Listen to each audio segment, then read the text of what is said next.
What's going down, people? What's going down? This is your boy Raashaan Myers coming to you guys live Sunday afternoon, early evening, and as I promised yesterday on Wake Up 502, with so much going on with Louisville basketball and the transfer portal, with so much news coming hot and heavy.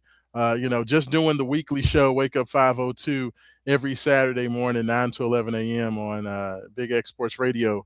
It's not enough time, and it's not enough time to break to news as it comes. So of course, had the first couple of humongous portal commitments for the University of Louisville. Did not want to wait to get that out there. So, as I've promised, every time there is a new commitment, I'm going to do a special live broadcast. I will be giving my breakdown analysis of the players, what it means for Louisville, what these guys very possibly are gonna look like, as well as where Louisville's gonna go next, and what my personal opinion of what they what direction they need to go, things that seems like the direction that's happening. So we're going to talk about all that. If you guys have any questions for me, I will be monitoring Twitter and Facebook. Have the chat on here. So if you want to get any questions put into the chat, I can read those and answer those questions live on the air. Since this is kind of a on-call situation, I do not know if Romy Bean or Haven Harrington will be joining me. I let the fellas know that they are more than welcome to join. While I'm on here, we won't go too long, but I felt like being able to have a little bit of conversation and discussion for as rabid as the Louisville fan base is, you guys want to hear this stuff as it happens. So I just wanted to make sure that I could give as much content to you guys, and once it's out there and the podcast is out there, you can replay this to your heart's content. So definitely want to talk about it. The big news of the day, of course, is University of Louisville gets their two humongous commitments. Flory Badunga, the big man from Kansas, 6'9", 230 pounds. Jackson Shellstad, point guard, University of Oregon, 6'1", probably about 185, 190-pound point guard from Oregon. Two humongous commitments, two humongous names out there in the portal. Phil, appreciate you, my man. I appreciate you giving me the shout out. Thanks so much for that. Um, but I mean, I'm very excited. Like, as we talked about, once Louisville lost that game in the round of 32 to Michigan State, um, that's when conversations start, right? That's when your squad season's over. You talk about what went well, what did not go great. You talk about um, the hopes that Pat Kelsey does to change to put Louisville in a better position moving forward. Um, and I wanted to see which direction Louisville was going to go with their first portal possibilities. You want to talk about possibly what types of guys that he was looking at. So of course it was announced that um, Louisville's first two visits were going to come from the number one player in the transfer portal, who is Flory Badunga, and Jackson Shellstad, one of the best 2 or 3 point guards in the transfer portal. So two guys, firmly within that top 15 of the transfer portal. Humongous. First of all, just to get those guys on campus is huge, right? That's why being able to get those guys on there. Um, was huge to me. Like that was a flex, just the fact that Louisville was going to be the team that got the first visit from the best player in the portal. Like, don't get it twisted. Like, even if this had not gone the way that Flory Badunga committed to Louisville, that's still a flex.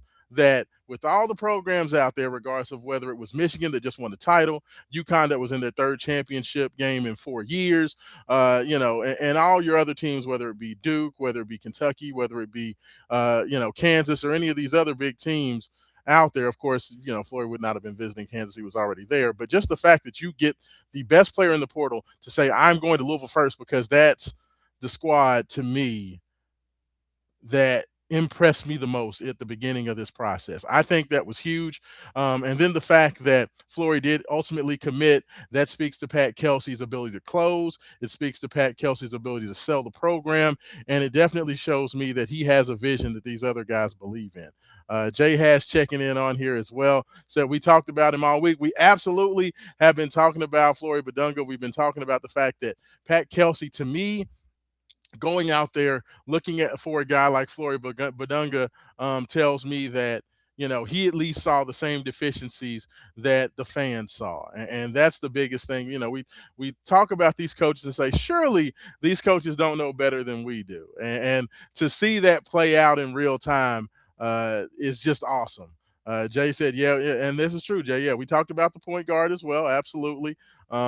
So it's time to like he said, it's time to build around these guys and see what happens. And that's kind of where I want to start once we get into the team aspect of it. But I don't want to talk about the team aspect of it first. I want to give everybody my thoughts. Shout out to LA Lakers 17.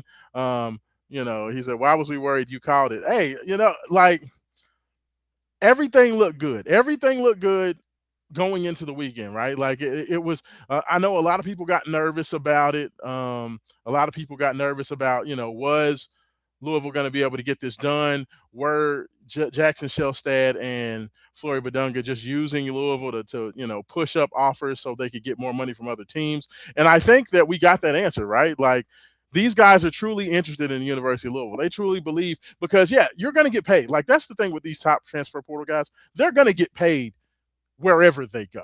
Okay, whether Badunga, took a visit to Duke, whether he took a visit to Michigan, um, wherever these guys were going to show up, they were going to get paid. So then it's about, okay, I'm going to get my money.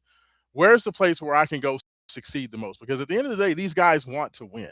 These players want to go into good situations. When you know your money's taken care of, you want to have the best, most successful time possible. So the fact that that gets done is humongous. Um, uh, and you know what, Lakers, I'm going to get to this. I'm gonna go ahead and pop it up there just so I can show everybody. Says, do you think we still need a big? Let him play the four. That I'm absolutely going to discuss as well. I'm not going to discuss it yet though because I want to save that for where we go from here. But before we talk about where we go from here, I definitely want to just talk about these individual players. Of course, giving Flory his flowers, I'm going to talk about him first because he is the best player in the transfer portal class. Louisville fans should know him well. He came to visit Louisville at the KFC Yum Center, the very first exhibition game of the year. Came out, was a demon. He was a monster. Pat Kelsey loves a big man that can run the floor, who's good in pick and roll, can dunk the basketball, and be very, very mobile, be a very mobile threat. Well, Floyd Badung is like the best at that. Okay, top 10 player coming out of high school, McDonald's All American. Um, is Louisville basically went out there and just purchased themselves a first team All American. Okay, a guy who is, he's the reigning defensive player of the year in the Big 12, first team All Big 12, and was trending to be a first team preseason first team All American. So anytime you're talking about getting the best big man, okay, or a big man that's going to be considered a first team All American for the next upcoming season. That's the type of player that you want to build around because that type of player means you're more than likely a second weekend team immediately just by having that type of player on the roster. So, I mean, this is huge. Like, don't get this twisted. Like, before we go anywhere else, understand that we just bought ourselves a first team All American, y'all. Like that's special. Okay, Yaxel Lindeborg was the highest paid and the number in the portal last year. Okay, and we saw the type of impact he had on Michigan. Now, it's completely different type of player, completely different type of skill set, but I think Flory Badunga is going to be just as impactful to the Louisville program as Yaxel Lindeborg was for the Michigan program. So, what else are you getting in Flory Badunga? First of all, you're getting a big man that is very switchable. He can switch to all five positions defensively. He can stay in front of point guards. He can stay in front of wing guys. Very, very long. Yes, he is only 6'9", 6'10" ish, but the thing that he has is about a 7'6", 7'7" wingspan, very, very long, very, very aggressive. Um, One of the biggest things that Louisville fans, you know, got very frustrated with Sananda Frew about last year was that Sananda Frew would get rebounds, and rather than taking the 2 foot layup, he's going to go, and as soon as he gets the ball, he's looking to kick it out to somebody on the perimeter instead of taking that easy layup, or, you know what, dunking the damn basketball. We won't have to worry about that with Flory Badunga. Flory Badunga, anything he cleans up around the rim, somebody's getting dunked on. So that's going to be something that's going to be a great addition to the team. I think that's going to make fans very, very happy. And some of the things that you feel like you may have had to explain to Sananda, you're not going to have to explain to Flory. Flory is a, born and bred, American big man. That one of the things we talked about, instead of having somebody who doesn't know the American game, does not understand the physicality or the aggressiveness that it takes, you don't have to worry about that with him. I mean, he's a guy who does have nice footwork around the rim. He understands how to utilize his pivot feet. He's not a guy that necessarily you're going to throw it to a ton and let him work on the block, so so to speak. Like, he can finish if he gets within 4 or 5 feet. Like, he's very good with his feet, but he's not a give me the ball and I'm going to the jump hook. Like, he doesn't do that much. He can finish around the rim, and he is very aggressive, looking to score around the rim, but he's not a we're going it and throwing it to Kareem, and we're going to watch him, shoot 10, 12 hook shots a game. That's not his game. Flory's trying to dunk. When he gets the ball around the rim, he's going to dunk, and he's going to play hard all the time. So that's one thing you don't have to worry about. I think it's A+ addition, most impactful transfer that the University of Louisville has ever signed. Any of the superlatives that you talk about, he's all of them. So the fact that Louisville was able to get that done, absolutely humongous. Now, the other guy that came in, the second part of this duo, this package deal, as they're calling it, Jackson Shellstad, point guard, University of Oregon.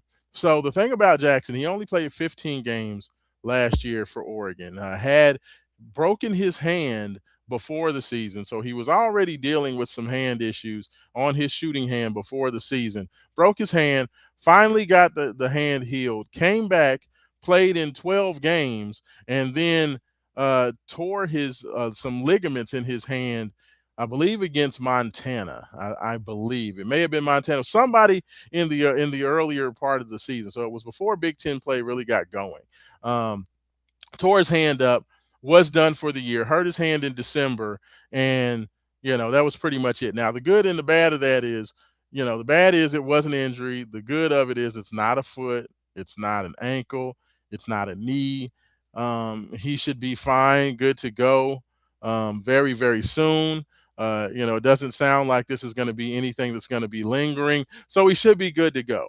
And what Louisville's getting from Jackson Shellstad, um, if you look at this young man, he reminds me a lot of Peyton Siva. Has a lot of Peyton Siva in his game. Like I said, probably 6 foot, 6'1", probably about 180, 185 pounds.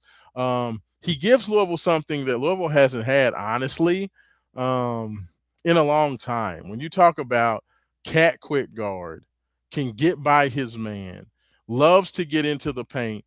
He was a Jordan Brand All-American, leader, wants the ball in his hands, great creator in terms of getting by his man, getting into the lane. One of the things that we've lamented the first 2 years of the Pat Kelsey era is that Louisville didn't have any guards that could break down the defense and get into the lane and cause havoc. I mean, for even as good as uh, Chucky Hepburn was as a point guard, Chucky was not a guy that was going to use elite quickness to get by guys and get in the lane. He was going to use angles. He was going to kind of lean on guys. He could, get into that mid range and kind of create space and knock down mid range shots, things of that nature. That's not Jackson Shellstad. Jackson Shellstad is a guy who can, give that kind of head and shoulder fake, kind of give you the Iverson crossover, get by his man, very, very quick, can get in the lane, can finish with either hand, is a very, very good passer of the basketball. He's a true point guard. He's a true experienced point guard. I'm going to tell you how good this young man is. I'm going to give you my personal opinion. This is a young man that, had he been healthy all year, I feel like this young man would have no doubt been an all Big Ten selection. I don't know if he would have been an all Big Ten first team selection, but he would have made the all Big Ten team. Very, very good player. Sophomore year was a superlative player, both offensively, defensively. He made big shots. He wanted the ball in his hands. I know a lot of people looked at his shooting percentages. I believe his shot percentage dropped from 3 point range down to around 31% or so in his junior year. But you got to kind of once again remember he was coming off of a hand injury. Um, his shooting did suffer because of that. He was still kind of working that out just to turn around and get hurt again. So, as a sophomore, on about 5 3 point attempts per game, he was shooting almost 39% from three. Very good shooter, limitless range, can knock it down. So I'm not worried about that part of his game. I think that those numbers are more about the fact that he was working his way back from a broken hand more than anything else. But when you talk about his combination of what he can do in terms of his quickness getting into the lane, which you love in terms of Pat Kelsey's want to have a guard that can get into the lane, create defensive confusion or collapses so you can kick out the shooters. He can do that. He can also shoot the ball from the perimeter, which Pat Kelsey loves in his system. And lastly, he's an excellent defensive player. He's a guy who has very, very quick feet. He's not the biggest guy. He averaged more than a steal and a half per game last year. Even in his short sample size, he was giving you 1.5 steals per game. Very quick hands. Just a pest. He's a guy, like a Jared West, okay, defensively. He's not as good as Jared West. Jared West was averaging more than 2 steals per game. I don't think he's going to give you that, but he's going to be close. He's going to be a great on-ball defender. He's very, very aggressive. He is has that quick twitch type of burst that you like, and that gets me to my next point. To me, this young man um, gives Louisville their go-to offensive weapon next year. Okay, this combination of Jackson Shelstad at point guard, Flory Badunga at the center gives Louisville that pick and roll. Everything that we set up is going to be set up off of this point guard, big man pick and roll. Okay, because you have a big man that you've got to respect in terms of his ability to screen and then roll to the basket. He's going to have great gravity there. But the fact that if he does have that great gravity there, you have a point guard that's going to knock down jump shots at a high, high clip. Or if the defense helps over, he's going to find guys to knock down shots. So Louisville has their go to weapon for next year. The pick and roll between Shellstad and Badunga is going to be the bread and butter of Louisville's offense.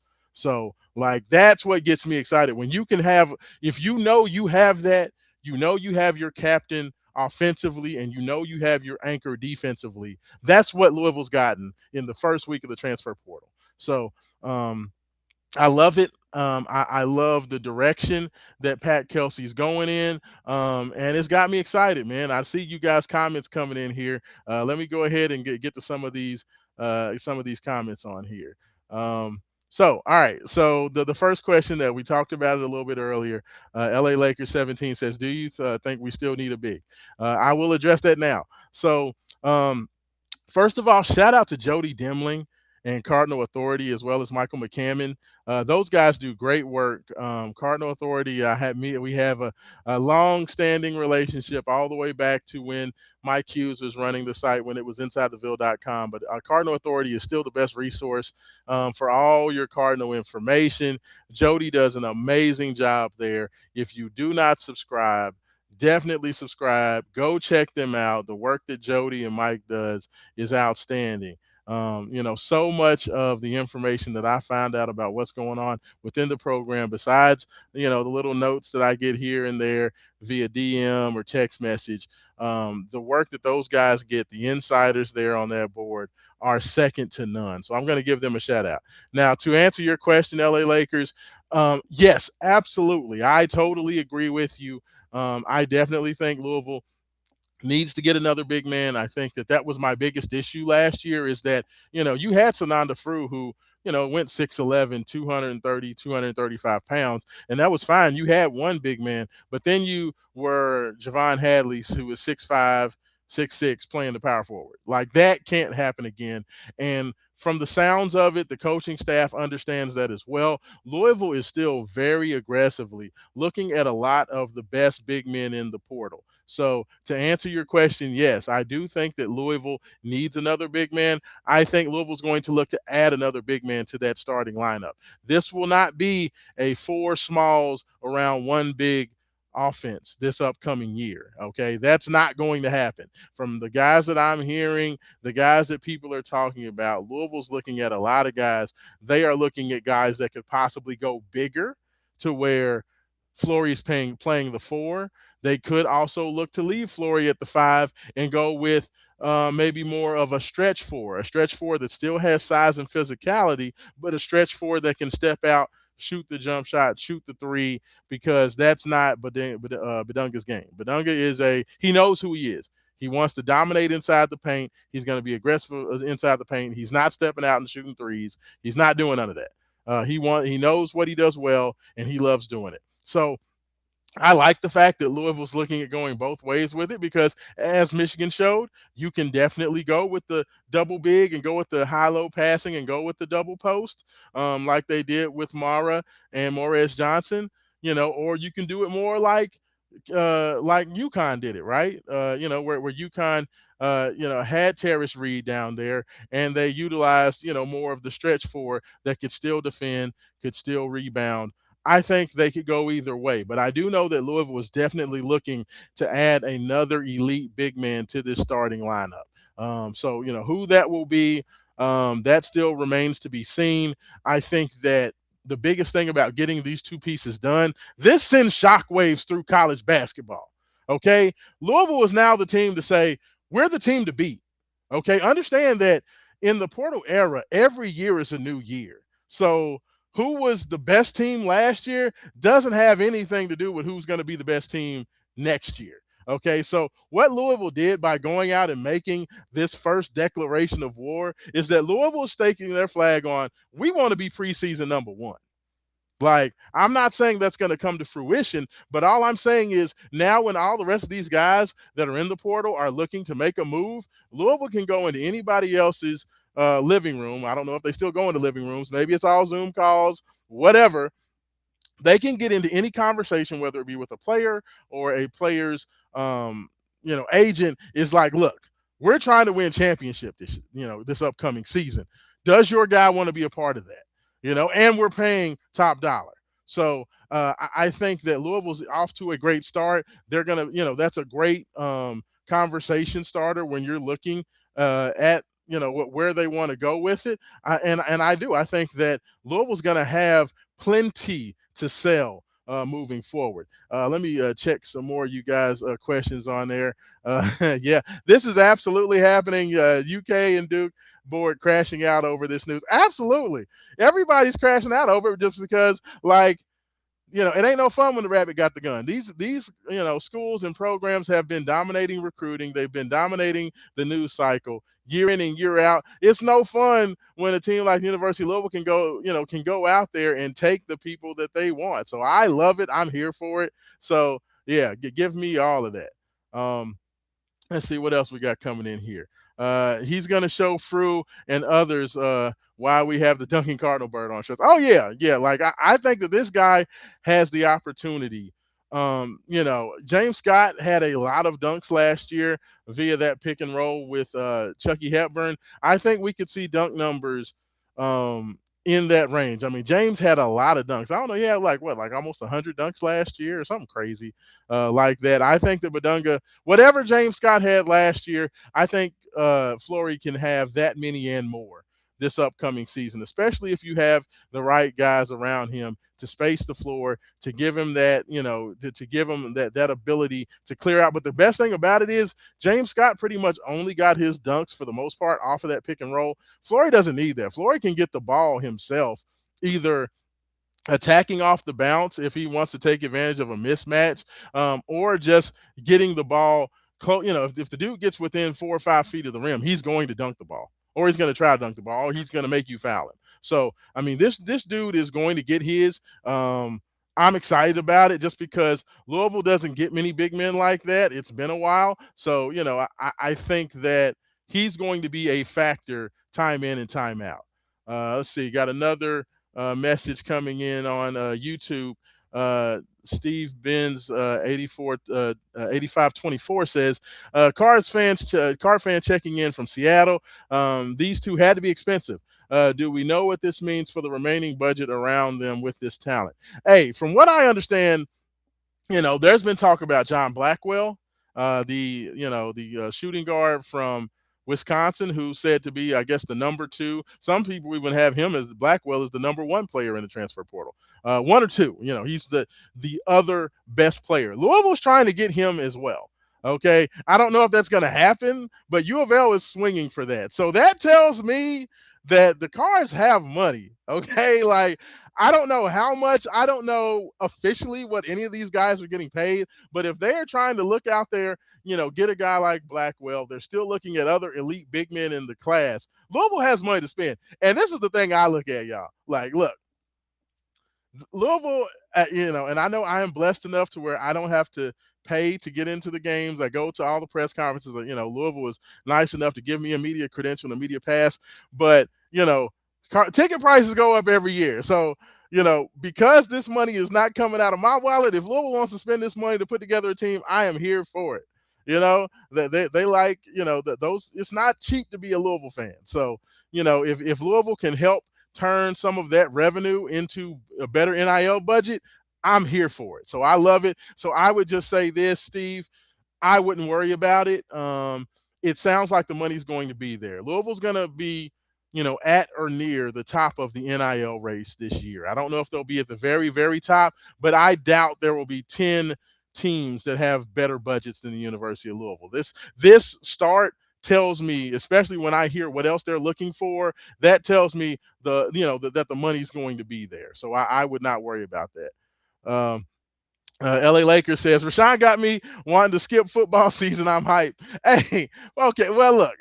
I love Coach Brom. I think the football team is going to be very good. So let's not skip any seasons. You know what I'm saying? Like we still want to see what the football team's going to do. We still want to see what Lincoln Keenhost is going to do. But I am excited. I can't lie to you. Y'all know I'm a basketball guy. Like Haven is the football dude. And bless him, I love him.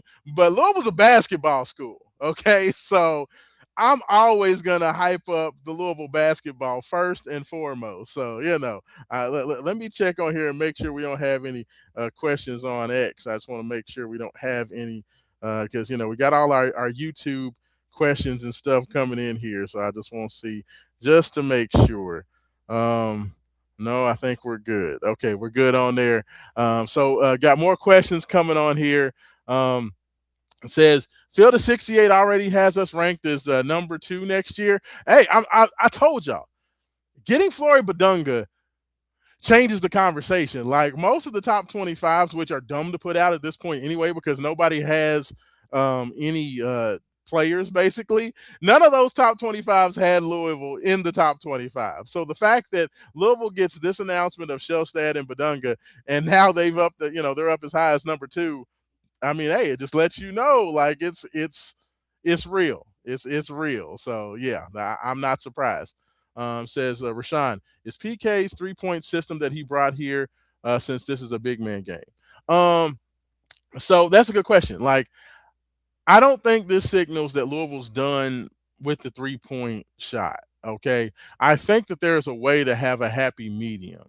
And I think that's what you saw from teams like Michigan, with teams like UConn, even teams like Illinois. Even though Illinois shot the 3 a lot, they still have floor balance. The biggest thing that Louisville had with last year's roster was just a simple fact that they didn't have enough balance.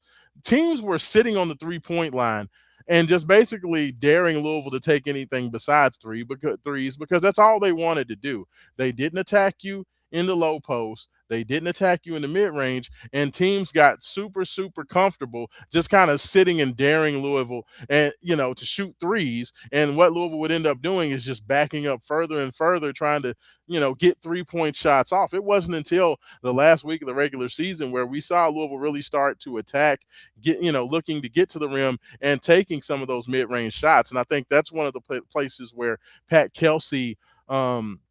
Really figured out that that's not going to work. Like but I think that Louisville's still going to have great 3-point shooters. Jackson Shelstad is a really strong shooter. Adrian Woolley has not put his name in the transfer portal as of yet.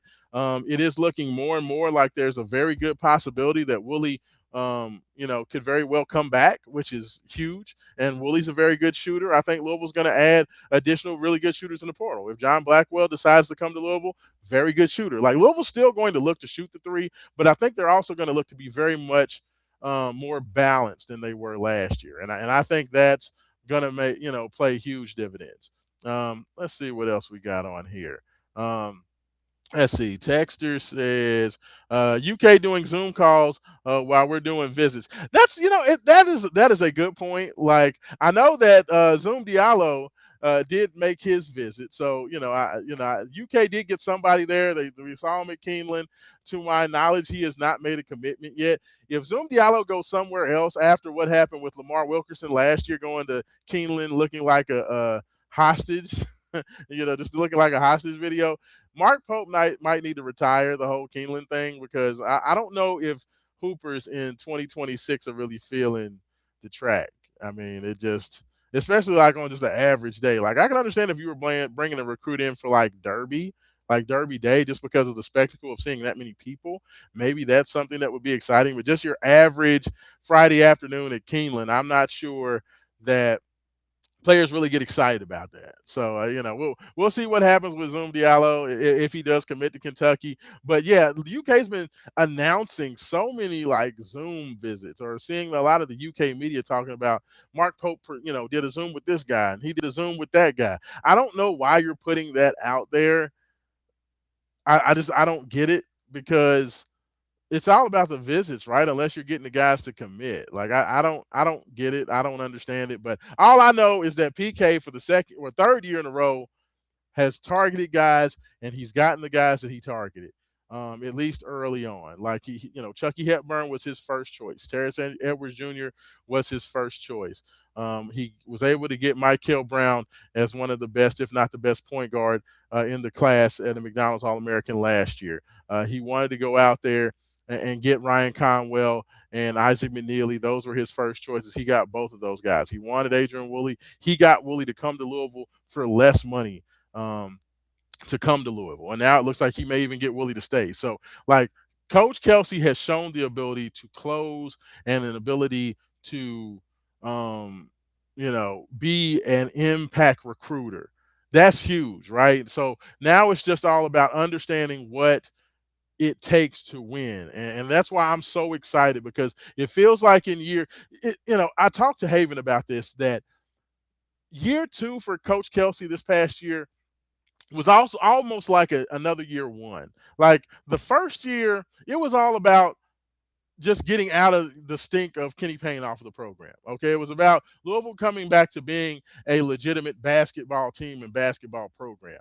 So everybody was just happy for Louisville to have a good record and make it back to the NCAA tournament. Last year was the first year where there were actual expectations, and Coach Kelsey had to understand what did and did not work with a team that he built to try to do something in March. And I think that, there was definitely a lot of learning and there was a lot of growing pains with that. So I'm excited to see how he builds, because this honestly, to me, is really the second year of PK's recruiting, now understanding what does and does not work if you want to make it to an elite level. After getting your ass whooped 2 years in a row by Tennessee, getting your ass whooped by Arkansas on the road, getting beat up by Kansas in the preseason um, exhibition game. Like Kelsey's tired of losing those games. The man does not like to lose. So I feel like he's learned a lot from that. He learned where those shortcomings are. I think that John Andershek, the coach that came over from Campbell,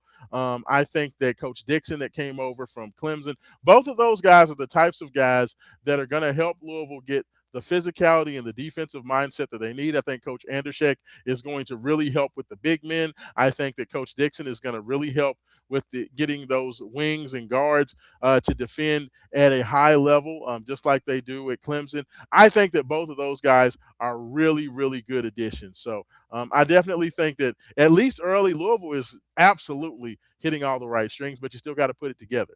Let's see. AOP Anthony Moore says Kentucky fans feel Kentucky. I like that. Kentucky fans feel they are locked in for Stokes, make or break for them. Yeah, hey, Tyron Stokes. I know he's making a visit to UK. They absolutely are putting all their eggs in that basket. So I know Tyron and his family and his people seem to really, really be enjoying this process. I don't know if this is trolling. I don't know if he's actually going to make that commitment. From everything that I've heard, Stokes and the Kansas people still have a huge rapport. So I don't know. I know that Coach Mo Williams, who's now there at UK, has a pretty decent relationship with the AAU program that Stokes was playing for, or the high school program. I'm not sure, one of the two, but there seemed to be some connections, and they were able to get Stokes there for a visit. But yeah, you're absolutely right. But I will tell y'all this, like.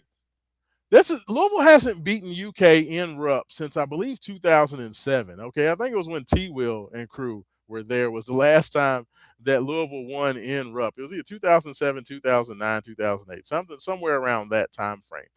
I'm gonna tell y'all what, like I have zero fear about going into Rupp this upcoming year. And I'm going to say that after just two portal commitments, that I'm not guaranteeing victory, but I am going to tell you that Louisville's going to have zero fear going into that game. And Louisville's going to have a 50-50 chance of winning that game. I'm willing to put that pen to paper right now, that Louisville's going to have a shot to win that game and to win their first game in Rupp in damn near 20 years, which is insane to say that it's been that long since Louisville won a game in Rupp. But UK fans are scared. They are scared. They see what Pat Kelsey's doing. They understand what's happening. The power dynamics are shifting in the state. The power dynamics are shifting for basketball in a way that I'm gonna be honest with you, I haven't seen in this rivalry in this state since Denny was doing it in the 80s. Like the power dynamic has shifted greatly. It's never gotten back on kilt, since then for Louisville as far as leaning to Louisville's way. But hey, I'm gonna tell y'all what, we ain't there yet. I'm not ready to say that yet, but all I'm saying is Louisville is looking eye to eye with UK as a program now, and UK fans know that. They are very scared for that. So yeah, I love that. Gonna take a couple more questions before we kind of look forward and then get this thing done with. So, see, Texter says UK fans talking about football recruits on their. Yeah, hey, they're in the honeymoon with Wilson. I can't hate on that. I would like to remind UK people that there's still UK football, and UK football is a joke as long as there's football played. And I know that Indiana winning a championship is giving everybody hope that anybody can win a title. But yeah, I need to still see Will Stein win a football game before we start talking about Kentucky going to playoffs or winning in the SEC or whatever. I ain't worried about that. Let's see, got one more message up here. Let's see, UK is desperate. Don't be surprised if they offer Stokes 10 mil because of all the pressure, from their spoiled fans to make a big splash. I'm gonna tell you this right now. I know UK is going to offer Stokes a lot of money. Some people are saying 5, 6, $7 million, whatever have you, giving him something close to AJ Labanza. It's going to take a lot. I don't know if UK has the finances to just do all of that. They're going to probably need some help from Nike to get that thing done. UK does not have the money like they did last year. From what I understand, and I know Goose Givens talked about it, that, UK, a lot of boosters, they put a lot of money into that roster last year and not getting the results that they had hoped for, that money is not there the way it was. So they're going to have to be a lot more efficient with it. And all I know is if they get anywhere close to a $10 million number for Stokes, I don't know what UK is going to do to fill out the rest of their roster. That might have been the reason that Trent Noah came back because they're just not going to have it. So, we'll see what happens with them. I will have thoughts on that. Y'all know I pay attention to UK just as much as I do U of L. I talk about anything that has to do with the state that impacts, U of L, UK. I pay attention to it all. But I just wanted to get together, talk about this.